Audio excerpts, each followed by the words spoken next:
नमस्कार विद्यार्थी, आपका ऑनलाइन कक्षा में पुनः स्वागत है।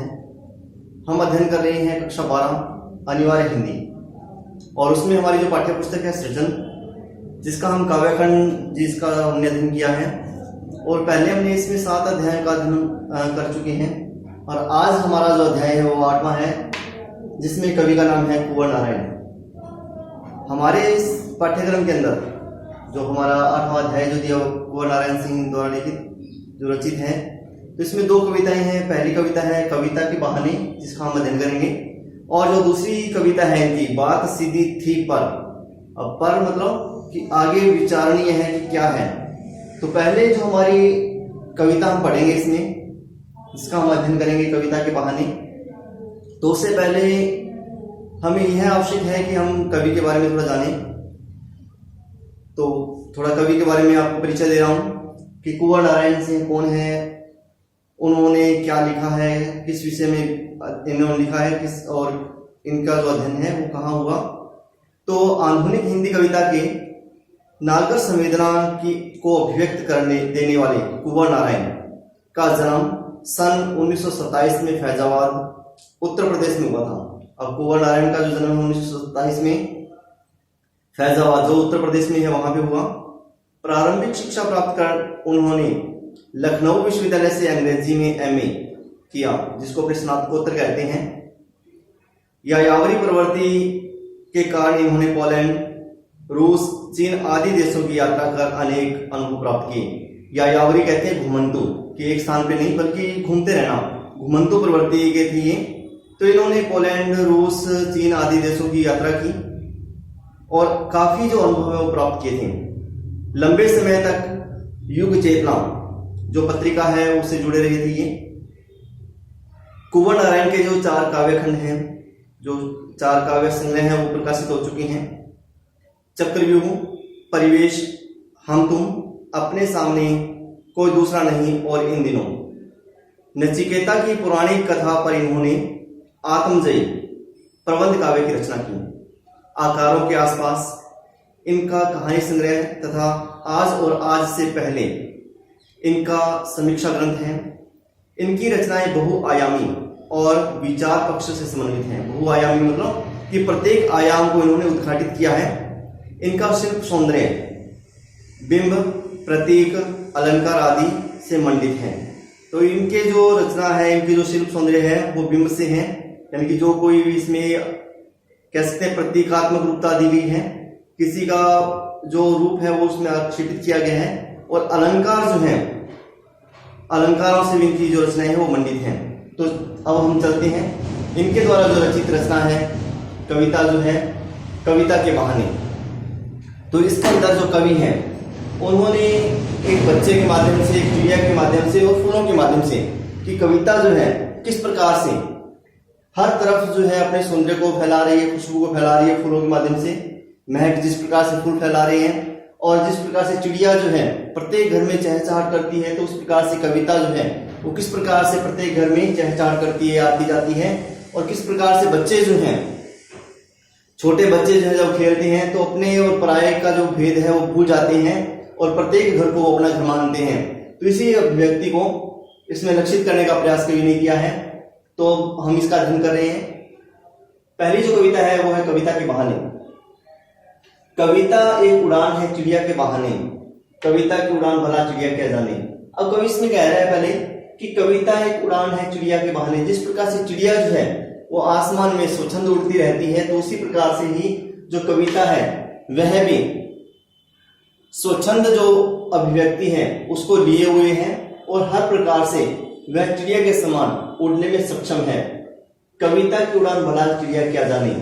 अब कवि इसमें कह रहे हैं कि चिड़िया जो है वो कविता की उड़ान को कैसे जान सकती है। कैसे कहने का भाव अर्थ क्या है कि चिड़िया जो है जो उड़ती है तो एक सीमित क्षेत्र तक, यानी कि एक निश्चित समय तक उड़ पाती है, लेकिन जो कविता है वह अनंत समय तक उड़ती रहती है।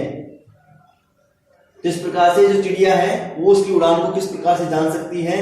बाहर भीतर, इस घर उस घर, कविता के पंख लगा उड़ने के माने चिड़िया क्या जाने। अब कवि कहता है कि बाहर भीतर, इस घर उस घर की कविता जो है, जिस प्रकार से चिड़िया जो है बाहर आती है, घर में किसी घर में गई है, बाहर आ रही है, भीतर जा रही है, अंदर जा रही है, इस घर से उस घर में जा रही है।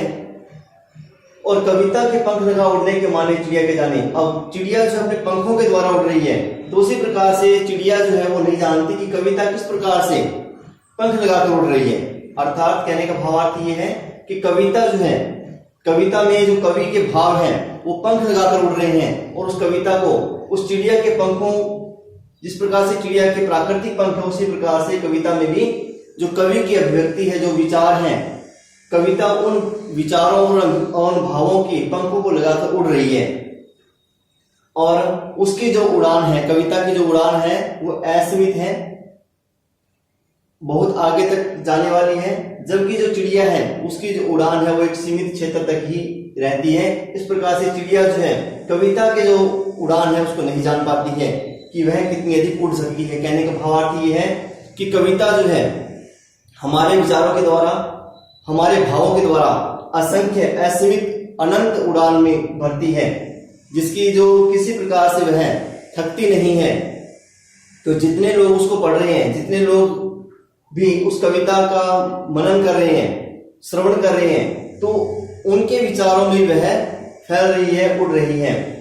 कविता एक खिलना है फूलों के बहाने, कविता का फिर खिलना भला फूल क्या जाने। अब कवि ने पहले तो चिड़िया के माध्यम से बताने का प्रयास किया कि किस प्रकार से चिड़िया उड़ती है, चिड़िया की उड़ान सीमित है, लेकिन जो कविता है उसकी जो उड़ान है वो असीमित है, अनंत है। तो बाद में कवि जो है इसमें फूलों के माध्यम से बताना चाहता है कि फूल किस प्रकार से खिलते, सुगंधित करते हैं, और जो कविता है वो किस प्रकार से सारे वातावरण को महका देती है। तो इसी भाव को इसमें प्रकट करने का प्रयास किया गया है। कविता एक खिलना है फूलों के बहाने, कविता का खिलना भला फूल क्या जाने। कि फूल जो है खिलते हैं, अब कविता जो है फूलों के समान खिल रही है। अब इसमें अपने विचारों के द्वारा कवि जो है उसको परिपक्वता दे रहा है, खिला रहा है, सुगंध उसकी फैला रहा है।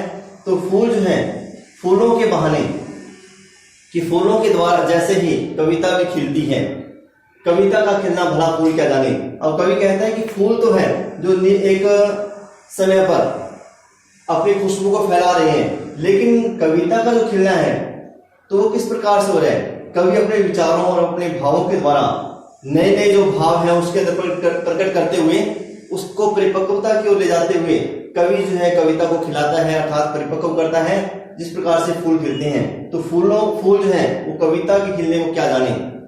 बाहर भीतर इस घर उस घर, बिना मुरझाए महकने के माने फूल क्या जाने। अब कवि कहता है कि जो फूल हैं वे एक निश्चित समय बाद में मुरझा जाते हैं और उनकी जो सुगंध है वो समाप्त हो जाती है, लेकिन कविता जो है, कविता के अंदर जो भाव है, जो विचार है कवि द्वारा प्रस्तुत किए गए हैं, तो उनकी जो मुस्कुराहट है, उनकी जो खुशबू है, जो आनंद है, वह मुरझाता नहीं है, बल्कि सदा ही उनकी जो महक है वो वैसी की वैसी बनी रहती है।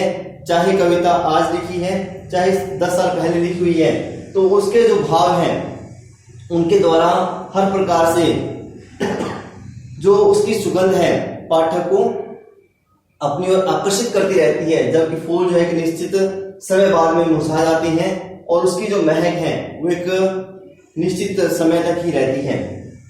यह था फूलों के माध्यम से फूलों के साथ में इनकी तुलना की गई है कविता की। इसके बाद में देखते हैं हम आगे कि कविता एक खेल है बच्चों के बहाने, बाहर भीतर यह घर वह घर, सब घर एक कर देने के माने बच्चा ही जाने। अब कवि ने इसमें कविता की जो तुलना है वो बच्चे से की है। अब बच्चे से कैसे कर सकते हैं अपनी, अब कविता तो निर्जीव है, लेकिन फिर भी अब इसमें बच्चे के साथ तुलना की गई है, उपमा दी गई है इसकी कि बच्चा जो है जिस प्रकार से, छोटा जो बालक है अपनी चंचलता के द्वारा हर किसी को अपनी ओर आकर्षित कर रहा है, और जब वह खेलता है तो वह अपना घर और जो पराया घर है उसके भेद को भुला देता है। तो इसी प्रकार से सब घर एक कर देने के माने बच्चा ही जाने, कि जो बच्चा है वह सभी घरों को एक कर देता है। उसमें किसी प्रकार का कोई, कह सकते हैं कि बाहरी आडंबर नहीं है, किसी प्रकार का कोई भेदभाव जनित जो विचार है उसके मन में नहीं है। तो उसी प्रकार से कविता जो है वह भी, कविता एक खेल है। कविता खेल कैसे है कि कवि जो है अपने शब्दों के द्वारा, अपने भावों के द्वारा पाठक के मन से खेलता है, और उसके जो मन के जो विचार हैं वो शब्दों के द्वारा हमारे सामने प्रकट हो रहे हैं। तो शब्दों के द्वारा जो कवि वो खेलता है, तो कवि कहता है कि कविता एक खेल है बच्चों के बहाने की। जिस प्रकार से बच्चा खेलता है किसी खेल को, तो उसी प्रकार से जो कवि है वह शब्दों के द्वारा खेलता है और उसके द्वारा जो अभिव्यक्त जो विचार हैं, जो शब्दबद्ध किए गए हैं, तो वह भी एक खेल है जो कि कविता का रूप ले चुकी है। बाहर भीतर यह घर वह घर, सब घर एक कर देने के माने बच्चा की जाने। अब कवि कहता है कि इस घर में उस घर में, यानी कि यह घर वह घर, और उसका घर है चाहे पराया घर है, सब घर एक कर देने के माने बच्चा ही जाने। कि जिस प्रकार से बच्चा जो है सभी घरों को एक कर देता है, तो उसी प्रकार से जो कविता है वह भी प्रत्येक घर में, चाहे वह अमीर है चाहे गरीब है, तो चाहे किसी प्रकार का क्यों नहीं है, तो हर किसी के घर में वह समान रूप से अपनी जो महक है, अपने जो विचार है, अपने जो शब्दों की अभिव्यक्ति कह सकते हैं, जो खेल है उसको खेलती है। और प्रत्येक पाठक के मन में वह नए नए जो विचार हैं वो उनको जागृत करती है। तो इस प्रकार से जो कविता है वह एक खेल है, और बच्चा जो है हर घर को एक कर देता है। उसी प्रकार से जो कविता है वह भी प्रत्येक घर के भेद को भुलाते हुए प्रत्येक घर में समान रूप से अपने भावों को अभिव्यक्त करती है। तो इसके माध्यम से कवि ने कविता जो है कि किस प्रकार से कविता जो है हर प्रत्येक जगह अनंत उड़ान को लिए हुए रहती है, और किस प्रकार से फूलों से व्यधिक खिली रहती है, महकती रहती है, और बच्चों के समान किस प्रकार से वह हर किसी के माध्यम से हर किसी के साथ में खेल रही है। तो ऐसे जो भाव हैं कवि ने व्यक्त किए हैं, और इसके अंदर कविता के माध्यम से हर प्रकार का जो भेद है वह दूर करने का प्रयास भी कवि ने इसमें किया है। तो इसमें अगर अपने देखें तो कवि ने अनुप्रास अलंकार का प्रयोग किया है, और साथ ही साथ उपमा जो है उसका इसके अंदर प्रयोग किया गया है। तो इस प्रकार से कवि ने अलंकारों का भी सहज रूप से प्रयोग किया है, और साथ ही साथ सहज शब्दों के अंदर अपने जो भाव है उनको अभिव्यक्त करने का प्रयास भी कवि के द्वारा किया गया है। ये थी हमारी कविता कुंवर नारायण द्वारा लिखी गई कविता के बहाने। तो मुझे आशा है कि हम सभी ने जो मैंने आपको इसका अर्थ बताया है तो आपको सहजता से समझ में आया होगा, और आशा है कि आप इसको अच्छे से मनन करें, कि जिससे कि इसका जो सहज अर्थ है, बाकी इसमें दुरूह शब्दों का यानी कठिन शब्दों का कवि ने प्रयोग नहीं किया है, सरल शब्दों में ही अपने भावों को अभिव्यक्त करने का प्रयास कवि के द्वारा किया गया है। तो आशा है कि आपको ये अच्छे से समझ में आई होगी। धन्यवाद।